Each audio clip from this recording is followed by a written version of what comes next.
Records are breaking as snow continues to fall across the Treasure State. This historic storm is bringing heavy snow and gusty winds, all prompting school closures, treacherous road conditions, and power outages. Tonight, Governor Steve Bullock is allocating state resources to help residents impacted by winter weather.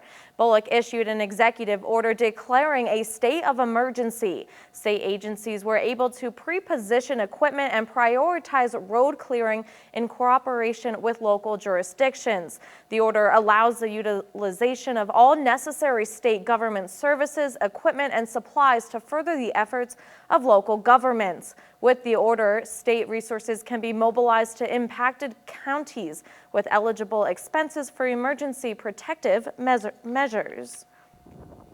As large amounts of snow continue to fall in the area, the American Red Cross of Montana is opening a shelter in Browning. The shelter provides meals and a warm place to stay. It's open to everyone and all services are free. The shelter is located at Blackfeet United Methodist Parish. The address is 237 First Avenue Northwest in Browning.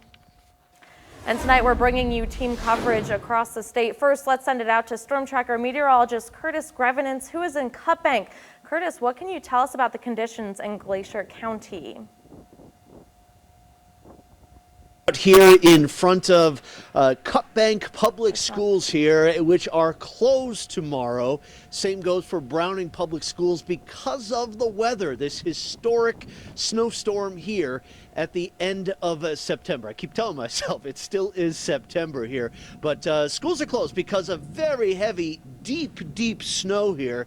You can see the snow that is about up to my knees right here. We're kind of in a sheltered area almost that isn't receiving as much wind. I can tell you that the traveling conditions up here are very bad. The Pend Oreille County Disaster Emergency Services, as well as the Blackfeet Nation Emergency Services, requesting that emergency travel only here for the roads up on the High Line. I think it's a very valid and reasonable request because conditions were very bad. There's a blizzard warning up for the area here, and the visibility was down near zero at times. Plus, a lot of this snow was drifting across the roads here, the High Line, especially Highway 2, picking up a lot of this snow and a lot of this wind here. But an incredible storm, very deep snow. The snow has gotten a little colder, a little fluffier here with the temperatures that are going down into the mid-20s right now, and wind chills pretty cold here. But once again, Cut Bank Public Schools and Browning Public Schools will be closed for Monday here because of the snow and the dangerous road conditions out there. So please be careful. Going to send it now back to meteorologist Casey Herman in the studio with the forecast. Casey? Thanks, Curtis. Yes, like you mentioned, there is a blizzard warning in effect. Now, that's in effect along the Rocky Mountain front, and although it does expire at 6 p.m., we're still going to see some blizzard-like conditions, and we are going to be seeing some pretty strong winds continuing, falling, blowing, drifting snow. And like Curtis said, travel should really only be restricted to emergency only. We also have winter storm warnings in effect through Monday morning and winter weather advisories in effect until midnight tonight. Snow continues to fall here across north central Montana from Cut Bank to Great Falls, even near the capital city over towards western Montana, Kalispell in Missoula.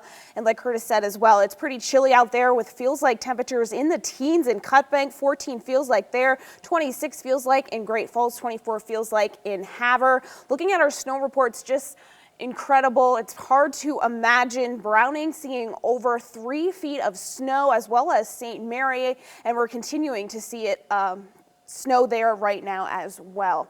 Now, this weekend's snowstorm was record-setting, not just along that Rocky Mountain front, but in Great Falls as well. As of this afternoon, the National Weather Service has measured over I believe it was 9 inches of snow in Great Falls, but 18.8 inches fell. Many haven't currently seen that much on the ground. Chief Meteorologist Brandon Michaels explains why.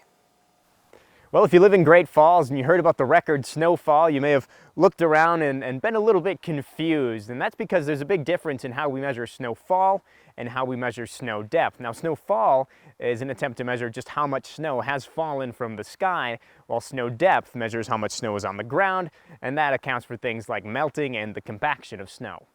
To measure snowfall, the National Weather Service recommends using a snowboard or a piece of plywood and taking up to 4 measurements a day while clearing off the board. That minimizes the melting and the compaction of snow. Now, measuring snow depth is quite a bit easier than that. You just take your ruler, you find a nice open spot that's not affected by drifting, and you take your measurement.